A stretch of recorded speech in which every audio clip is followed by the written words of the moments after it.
welcome back to 180 Hangout. Gimana kabar kalian?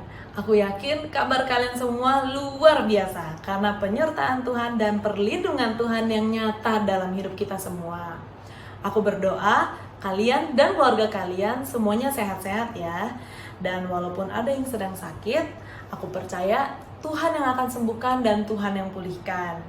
Nah, di bulan yang penuh dengan ups and downs ini, aku percaya ada pesan yang Tuhan mau sampaikan buat kita semua. Tapi sebelum kita mendengarkan pesan Tuhan, kita akan sama-sama memuji dan menyembah Tuhan dengan hati yang penuh dengan sukacita. Yuk teman-teman, kita sama-sama satukan hati dalam doa. Ya Tuhan, terima kasih untuk hari ini Tuhan, kalau kami boleh mendapatkan kesempatan untuk memuji dan menyembah Engkau ya Bapa bersama-sama secara online. Kami percaya Tuhan, hadirat-Mu Tuhan, ada Tuhan di setiap rumah kami. Dan kami juga percaya Tuhan, kalau atmosfer surga-Mu Tuhan, boleh Tuhan menyertai rumah kami masing-masing. Terima kasih ya Tuhan, persiapkan hati kami Tuhan, kami siap Tuhan untuk mendengarkan firman-Mu, memuji dan juga menyembah-Mu. Terima kasih Tuhan, di dalam nama Tuhan Yesus Kristus kami berdoa. Haleluya, amin. Selamat beribadah teman-teman, God bless you.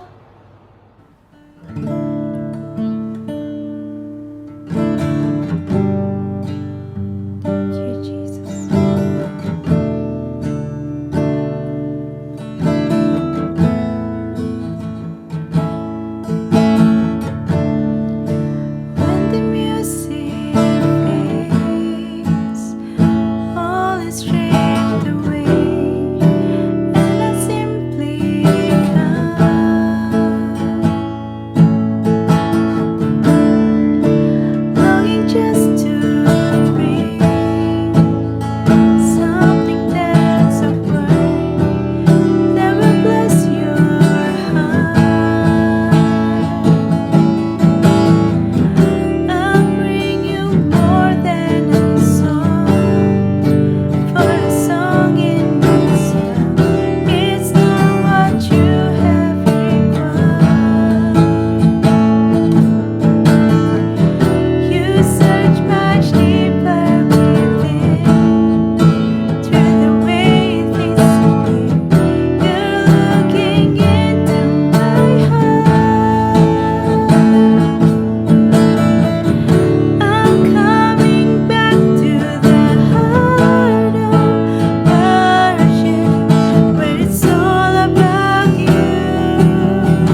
kasih Tuhan, terima kasih Bapa karena Engkau ada di tengah-tengah kami. Pada hari ini Engkau ada di kamar kami masing-masing Tuhan, di rumah kami masing-masing Bapa. Dan biarlah kemuliaan-Mu turun Tuhan atas kehidupan kami. Biar urapan-Mu Tuhan terus menjamah setiap daripada kami Bapa. Terima kasih Tuhan Yesus untuk hari ini. Hanya di dalam nama Yesus kami telah berdoa dan mengucap syukur. Amin. Shalom sahabat 180 yang terkasih di dalam Tuhan. Sebelum kita mendengarkan firman Tuhan, kakak mengajak kita semua untuk berdoa sekali lagi. Bapa, kami bersyukur Tuhan untuk hari ini, untuk berkat yang Kau berikan pada setiap kami. Kalau kami boleh ada sampai hari ini itu karena kasih karunia Tuhan. Kalau sebentar lagi Tuhan kami akan mendengarkan firman Tuhan, biarlah setiap firman yang keluar menjadi rema dalam kehidupan kami. Biarlah kami Tuhan Kau urapi selalu, Engkau lindungi, dan biarlah kuat kuasa Roh Kudus selalu menaungi kami sepanjang ibadah ini. Dan kami percaya Engkau Tuhan yang berbicara, Engkau Tuhan yang sentuh hati kami, Engkau Tuhan yang berbicara pada pribadi lepas pribadi. Karena kami percaya Engkau Allah yang tidak terbatas oleh waktu, tempat, dan media apapun. Terima kasih Bapa, kami serahkan pujian, hormat, syukur kami dalam tangan-Mu. Hanya di dalam nama Yesus kami berdoa. Amin.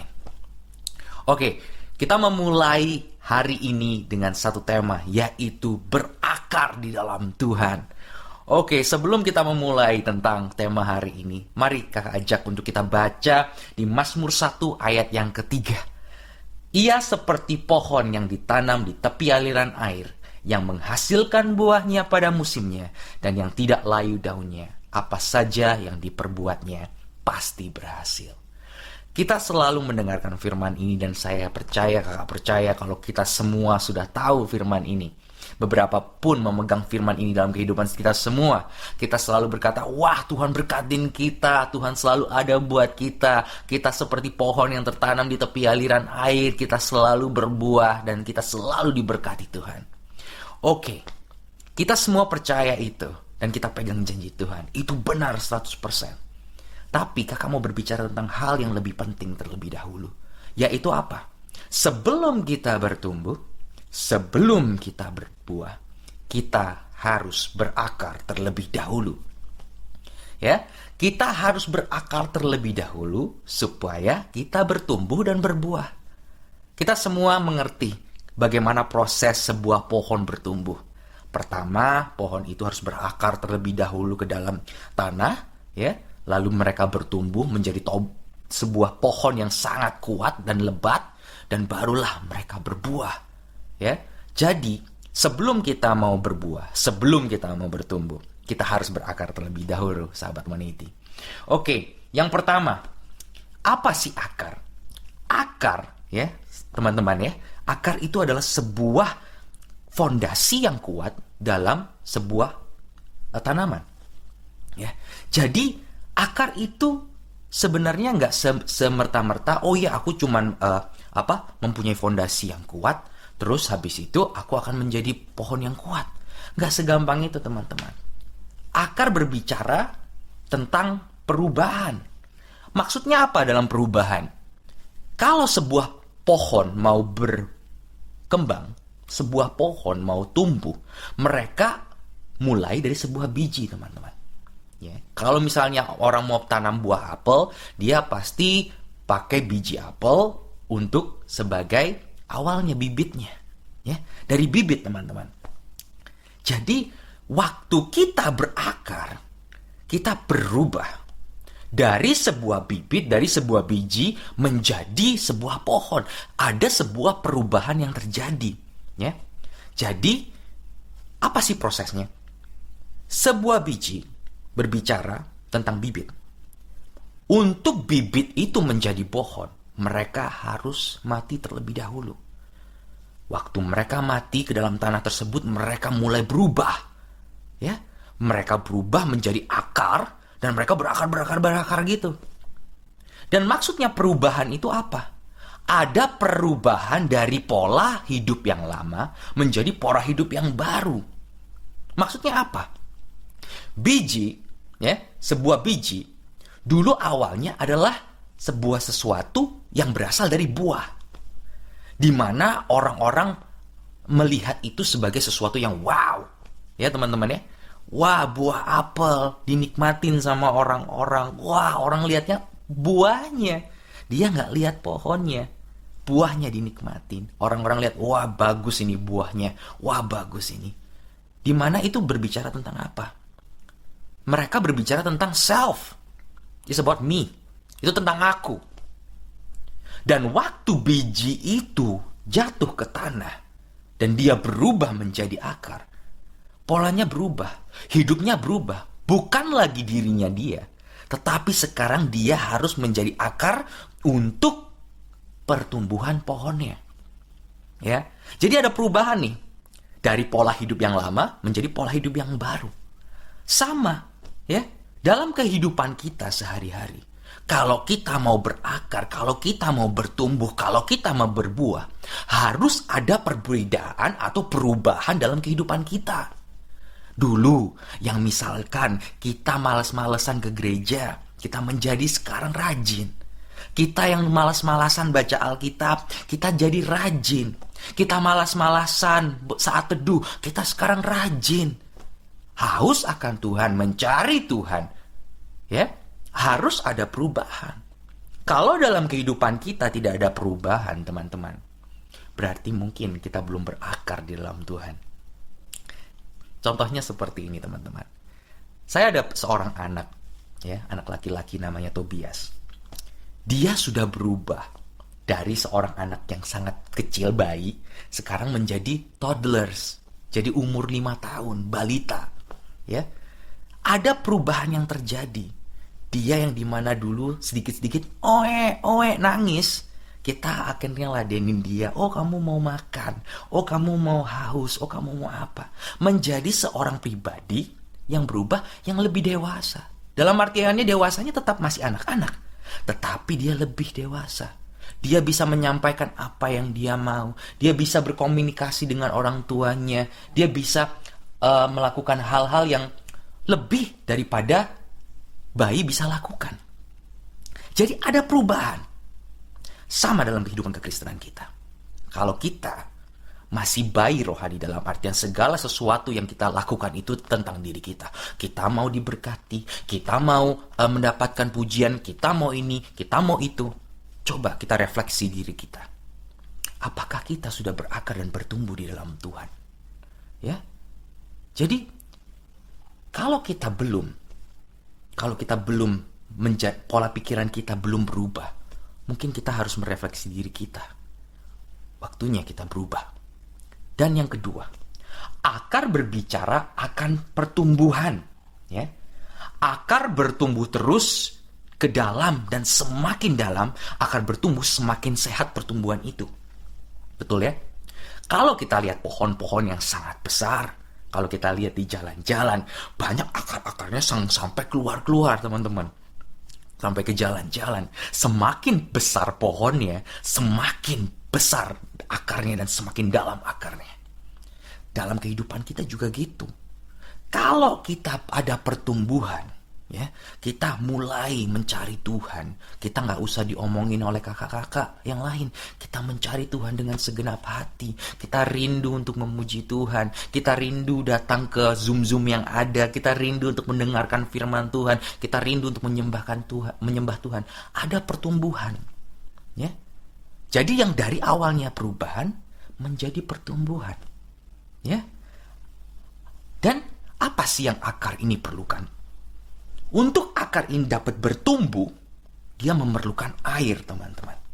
Ya, kalau kita belajar dalam pelajaran biologi, akar memerlukan air, tanah, nutrisi, matahari. Ya, air yang penting.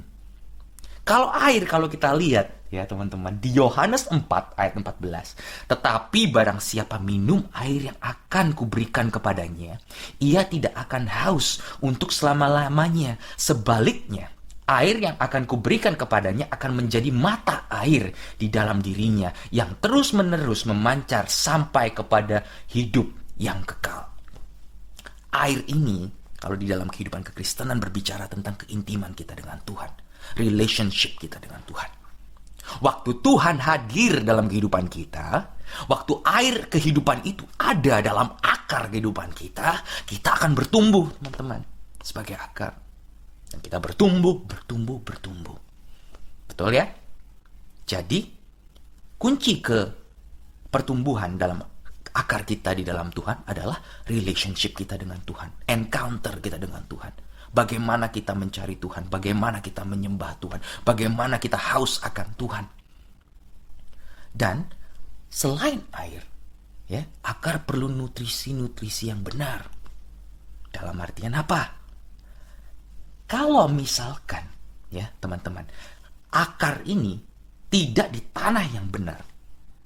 Kita tahu ya teman-teman, umpama tunas bibit yang ditanam di tanah yang gembur, tanah yang berduri, dan tanah yang dangkal, apa yang terjadi? Ada yang bertumbuh, ada yang mati, dan ada yang terhimpit dan tidak bisa bertumbuh. Ya, apa yang terjadi teman-teman? Maksudnya apa? Waktu kita mau bertumbuh, waktu kita mau berakar di dalam Tuhan, kita harus dapat memilih environment kita, tanah yang kita pilih. Ya, jangan kita salah berteman, jangan kita salah bertumbuh. Ya, kita mendengarkan orang lain, apa yang orang lain katakan, tetapi kita nggak dengarkan apa yang Tuhan katakan dalam kehidupan kita.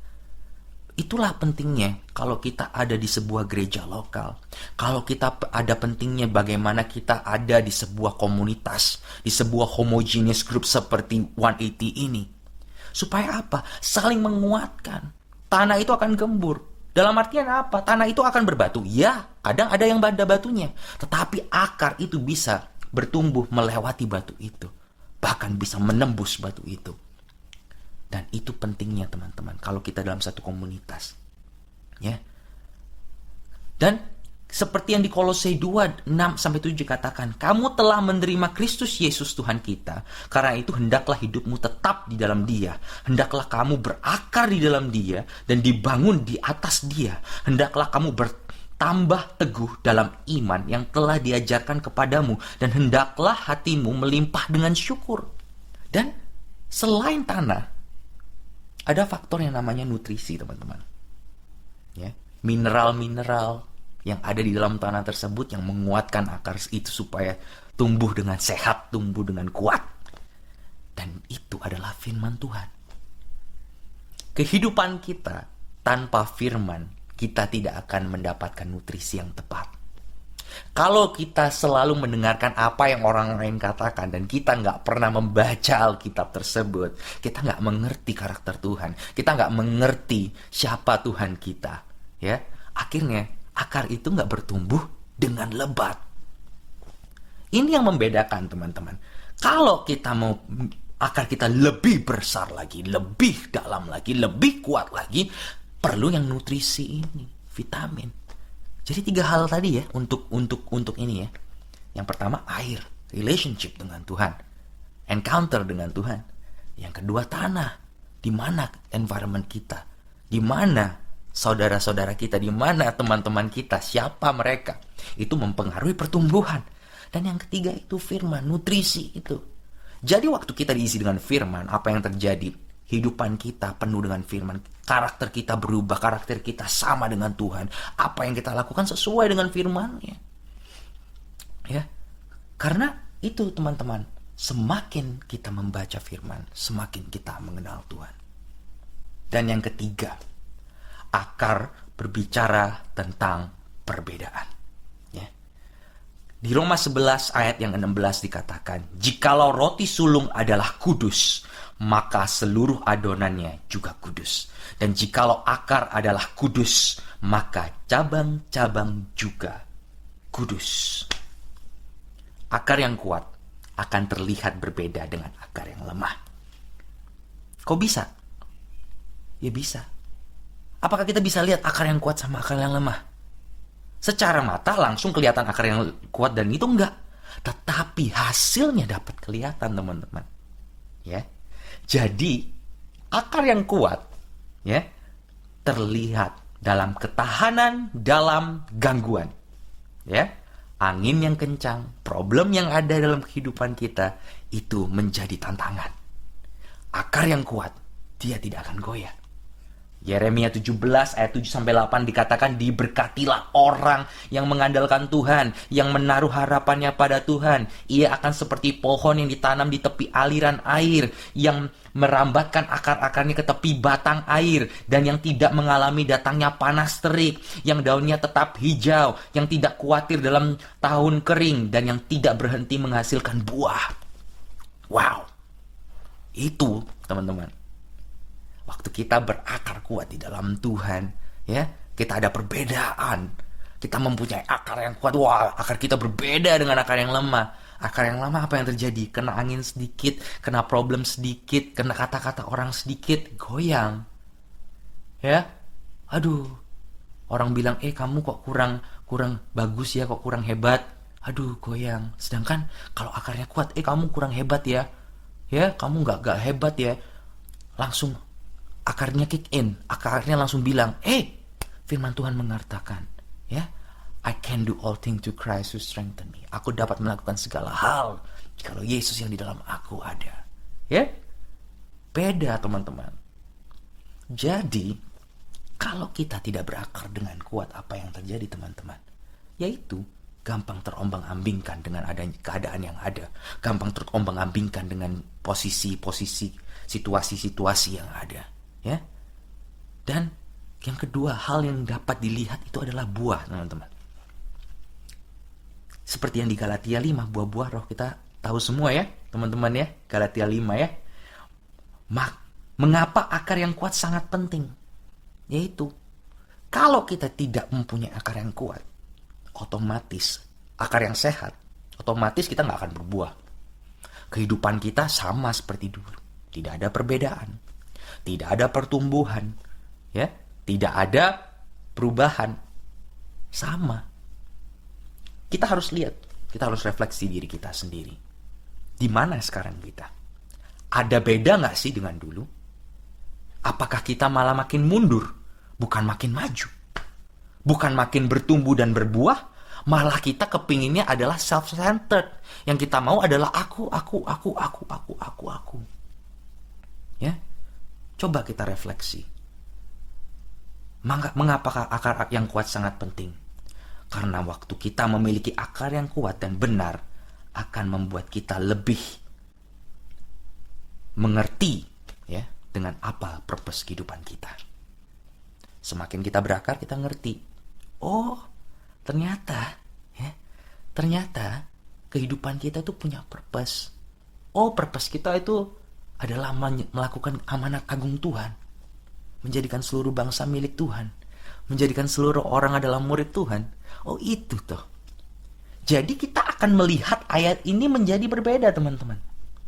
Waktu Tuhan bilang di Mazmur 1 ayat 3, ia seperti pohon yang ditanam di tepi aliran air, yang menghasilkan buahnya pada musimnya, dan yang tidak layu daunnya, apa saja yang dibuatnya pasti berhasil. Kita akan melihat ini, oh, aku akan berbuah. Yes, kita akan berbuah. Tetapi buah itu bukan untuk kita. Buah itu adalah untuk orang lain. Kita bertumbuh, kita kuat, kita kelihatan besar, kita kelihatan lebat. Karena kita akan menjadi berkat buat orang lain. Apa saja yang diperbuatnya pasti berhasil. Yes, yang kita perbuat pasti berhasil. Tetapi gak cukup sampai di situ. Gak cukup cuma berhasil. Tetapi kita akan menjadi berkat bagi orang-orang di sekitar kita. Kita akan menjadi berkat bagi teman-teman di sekitar kita. Dan buah-buah roh yang kita punya, kasih, panjang sabar, ya teman-teman ya, sukacita, itu yang dilihat oleh orang. Waktu kita berubah dari sebuah buah, dari biji yang ada menjadi akar dan bertumbuh menjadi pohon, kita tidak lagi berbicara tentang diri kita sendiri, tetapi kita berbicara bagaimana kita menjadi berkat bagi orang lain. Karena buah, ya teman-teman ya, buah tidak dinikmati oleh pohon tersebut. Buah dinikmati oleh orang lain. Ya. Kakak ingat banget waktu Tante Betty bilang ini. Buah itu tidak dinikmati oleh buah itu sendiri, tetapi dinikmati oleh orang lain. Jadi waktu kita berakar di dalam Tuhan, kalau kita mempunyai akar yang kuat, akar yang sehat, kita mempunyai pertumbuhan, kita berbuah, purpose kita sudah berbeda. Bukan lagi tentang kita. Yes, kita diberkati. tapi kita diberkati untuk menjadi berkat. Yes, kita mendapatkan sukacita, tapi kita mendapatkan sukacita untuk membuat orang lain pun penuh dengan sukacita. Yes, kita diberkati Tuhan dengan kasih, tapi kita juga harus menyalurkan kasih tersebut. Itu yang membedakan akar yang kuat dan akar yang lemah. Ya, sahabat 180, kakak ingatkan lagi, akar berbicara tentang perubahan. Di mana kita sekarang? Apakah kita sudah berubah atau apakah kita belum berubah? Kita tetap sama. Yang kedua, akar berbicara akan pertumbuhan. Apakah kita sudah tumbuh di dalam Tuhan? Ya, apakah kita sudah mendapatkan air itu? Apakah kita sudah mendapatkan tanah yang tepat? Apakah kita sudah mendapatkan nutrisi-nutrisi yang tepat? Firman-firman Tuhan, hadirat Tuhan, komunitas yang tepat. Dan yang terakhir, ya, akar berbicara tentang perbedaan. Apakah kita berbeda?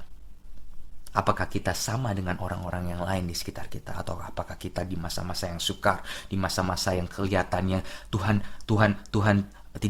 kita tidak merasakan Tuhan, tetapi kita harus tahu kalau Tuhan selalu beserta dengan kita. Ya, kalau seakan-akan segala sesuatunya susah, apa yang kita lakukan? Jadi sahabat 180, kakak ingatkan, berakarlah di dalam Tuhan. Waktu kita tahu kita berakar di dalam Tuhan, purpose kita menjadi benar. Apa yang kita lakukan menjadi benar. Segala sesuatu yang kita perbuat sesuai dengan hati Tuhan. Karena waktu kita berakar dengan Tuhan, melekat dengan Tuhan, hati Tuhan dan hati kita sama. Sekian dari kakak. Mari sebelum kita berpisah, kita tutup di dalam doa. Bapa, kami bersyukur untuk berkat yang kau berikan bagi setiap kami. Kalau engkau boleh Tuhan panggil kami pada hari ini. Kalau ingin berbicara pada setiap kami, bagaimana kami harus berakar di dalam engkau lebih lagi. Biarlah Tuhan kami menjadi berubah Tuhan Yesus dalam pola pikir. Dan biarlah kami dapat bertumbuh Tuhan di dalam engkau. Dan kami pun dapat berbuah bagi orang-orang di sekitar kami. Biarlah kami menjadi berkat-Mu ya Tuhan Yesus, menjadi saluran berkat-Mu ya Tuhan Yesus, dan urapi setiap kami dimanapun kami berada. Kami percaya Engkau Tuhan yang tidak terbatas oleh tempat dan waktu. Engkau berbicara pada setiap kami, Engkau ubahkan isi hati kami, dan kami mau Tuhan Yesus menjadi alat-Mu, berakar di dalam Engkau, bertumbuh dan berbuah. Terima kasih ya Bapa, hanya di dalam nama Yesus kami berdoa dan bersyukur. Amin. Tuhan Yesus memberkati.